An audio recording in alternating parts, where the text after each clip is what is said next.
मोदी जी को समझ नहीं आ रहा कि ऐसी कौन सा उल्कापात हो गया, ऐसी कौन सी मिसाइल है जो उनको आकर लग गई, हिट करके चली गई। भाई हमें कोई पूछता ही नहीं है, हमारी कोई हैसियत ही नहीं है।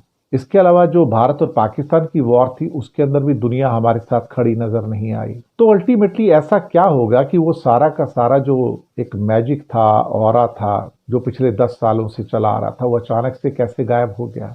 दुनिया ने मोदी जी से मुंह क्यों मोड़ लिया। जिस मोदी में उनको पहले बहुत सारी 10 सालों से उम्मीदें नजर आ रही थी, अचानक से वो मोदी एक लायबिलिटी लगना क्यों शुरू हो गया, और बड़ी लायबिलिटी लगना शुरू हो गया, छोटी नहीं बड़ी लायबिलिटी लगना शुरू हो गया।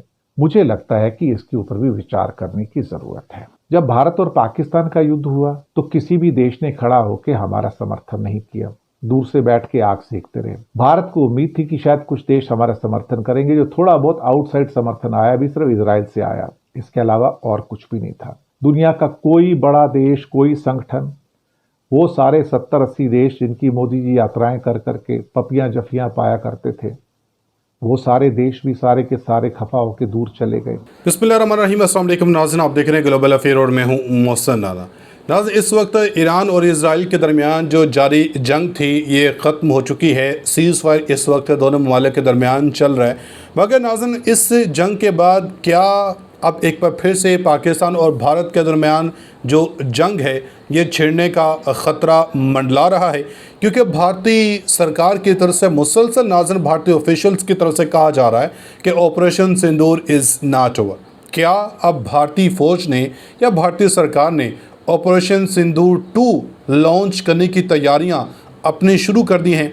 इस हवाले से पाकिस्तान के सीनियर सहाफ़ी हामिद मीर की जन्म से भी एक बहुत बड़ा इंकशाफ किया गया है कि भारत अब नाज़रीन दोबारा से इसराइल की मदद के साथ पाकिस्तान के ऊपर हमला कर सकता है। तो डिटेल से बात करते हैं कि क्या सच में नाज़रीन अब भारत पाकिस्तान के ख़िलाफ़ अपना ऑपरेशन सिंदूर 2 लॉन्च करने जा रहा है। अगर भारत पाकिस्तान के ऊपर दोबारा से हमला करता है तो फिर पाकिस्तान किस तरह नाज़रीन भारत को जवाब देगा, और इस हमले को रोकने के लिए, इस हमले का जो है मुकाबला करने के लिए पाकिस्तान ने किस तरह अपनी जो तैयारियां हैं ये शुरू कर रखी हैं। तमाम खबरें डिटेल के साथ बात करते हैं। आपसे गुजारिश है वीडियो को अंत तक लाजमी देखिएगा।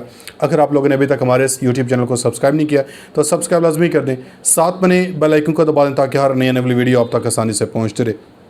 नाज़रीन, सबसे पहले ज़रा आप ये एक रिपोर्ट देखें, डिफेंस आउटपोस्ट की जानब से ये रिपोर्ट पब्लिश की गई है जिसमें डिटेल से बताया गया है कि भारत अब पाकिस्तान के ख़िलाफ़ दोबारा से ऑपरेशन सिंदूर 2 जो है ये लॉन्च करने की तैयारियां कर रहा है। क्योंकि पहले ऑपरेशन सिंदूर में भारत को पाकिस्तान की तरफ से जिस तरह शिकस्त का सामना करना पड़ा है, पूरी दुनिया में भारत को जो है ये बेइज्जत होना पड़ा। भारत की तारीख़ी शिकस्त पूरी दुनिया में नाज़रीन बेनकाब हुई है। तो अब नाज़रीन इसके बाद क्या भारत बदला लेगा? क्योंकि मोदी ने या भारत के जितने भी इनके मिनिस्टर्स हैं वो बार बार मीडिया के ऊपर आके यही बयान देते हैं कि operation Sindoor is not over, Pakistan के ख़िलाफ़ हमारी जो जंग है ये जारी है।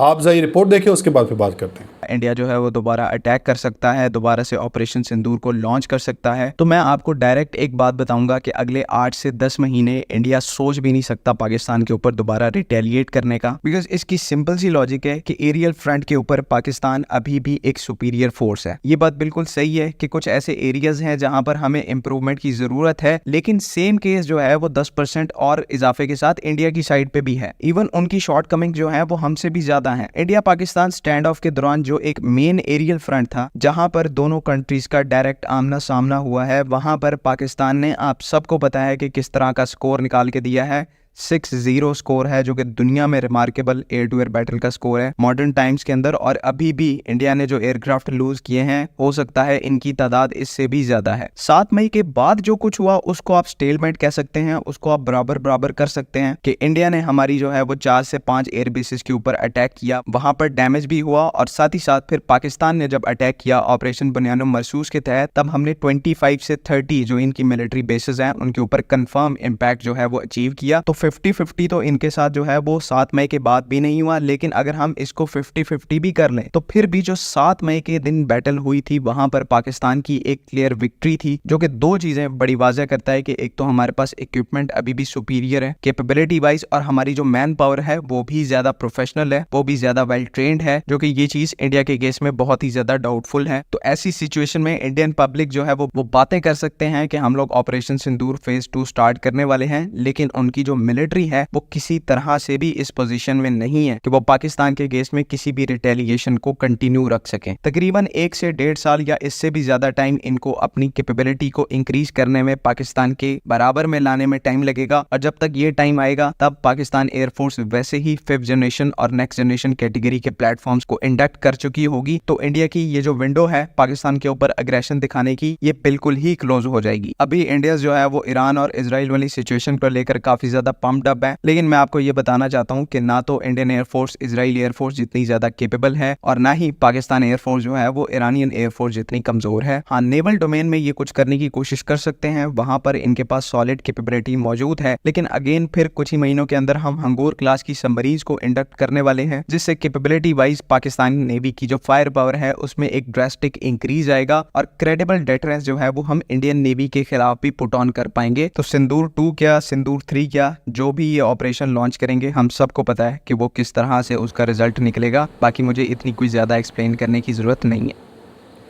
जी नाज़रीन, आपने ये रिपोर्ट देखी है। अब जरा मैं आपको बताता हूँ कि किस तरह अब भारत के अपने ही सहाफ़ियों नाज़रीन भारत की फ़ौज की और भारत की जो हार है इसको पूरी दुनिया के सामने बेनकाब करना शुरू कर दिया। इससे पहले हामिद मीर के मुतालिक भी आपको बताता हूँ, जो हामिद मीर ने भी, जो पाकिस्तान के मायना सीनियर सहाफ़ी हैं, इन्होंने भी इस ख़दशे का इजहार किया है कि जिस तरह अब ईरान इजराइल जंग में भारत ने खुल के इजराइल का साथ दिया और इजराइल की हमायत की ईरान के ख़िलाफ़, तो अब ऐसा लग रहा है कि ईरान ही की मदद के साथ, इजराइल ही की मदद के साथ जो है भारत दोबारा से पाकिस्तान के ऊपर हमला कर सकता है। क्योंकि पहले भी जब भारत ने पाकिस्तान के ऊपर हमला किया था तो उस हमले में नाज़रीन इसराइल के मुलव्विस होने, इसराइल के मौजूद होने के जो शवाहिद थे वो पाए गए थे। अब भारत के अपने ही सहाफ़ी, अपने ही तज्ज़ियाकार परवीन सवाहनी की जनब से नाज़रीन एक हैरानकुन इंकशाफ, हैरानकुन इतराफ़ किया गया है। इन्होंने कहा है कि इस वक्त पाकिस्तान की अस्करी सलाहियत और दिफाई क़ुव्वत का बरमला इतराफ़ किया, और एक ताज़ा तज्ज़ियाती गुफ्तगू में इन्होंने वाज़ेह तौर पर कहा कि पाकिस्तान को मैदान जंग में ज़ेर करना मुमकिन ना हो सका, पाकिस्तान कभी नहीं हारा है। परवीन सवानी ने कहा कि पाकिस्तान ने मगरबी महाज पर आज तक किसी जंग में शिकस्त नहीं खाई है, और इन्होंने ये भी कहा कि 1971 की जंग में भी शिकस्त सिर्फ मशरक़ी महाज पर हुई, जहां भारत ने फ़िज़ाई और ज़मीनी नकलो हमल को बंद करके पाकिस्तान की मदद के तमाम रास्ते काट दिए थे। मगरब में पाकिस्तान हमेशा डट कर मुकाबला किया है और दुश्मन को पसपा होने पर मजबूर किया। और इन्होंने कहा कि अगर भारत वाकई मगरबी महाज पर पाकिस्तान को शिकस्त देने में कामयाब होता तो आज लाइन ऑफ कंट्रोल यानी कि जो LOC है इसका वजूद ना होता। इन्होंने ये भी कहा कि LOC की मौजूदगी बज़ात खुद इस बात का सबूत है कि भारत मगरब में पाकिस्तान पर कभी गालिब नहीं आ सका है। तो अब नाज़रीन भारत के अपने ही सहाफ़ियों ने पाकिस्तान फ़ौज की जो ताकत है इसका इतराफ़ करना शुरू कर दिया है कि भारत कभी भी पाकिस्तान के ऊपर गालिब नहीं आ सका। अपनी फीडबैक 1000 कमेंट सेक्शन में लाज़मी दीजिएगा। मिलेंगे अगली वीडियो में, तब तक के लिए अल्लाह हाफ़िज़।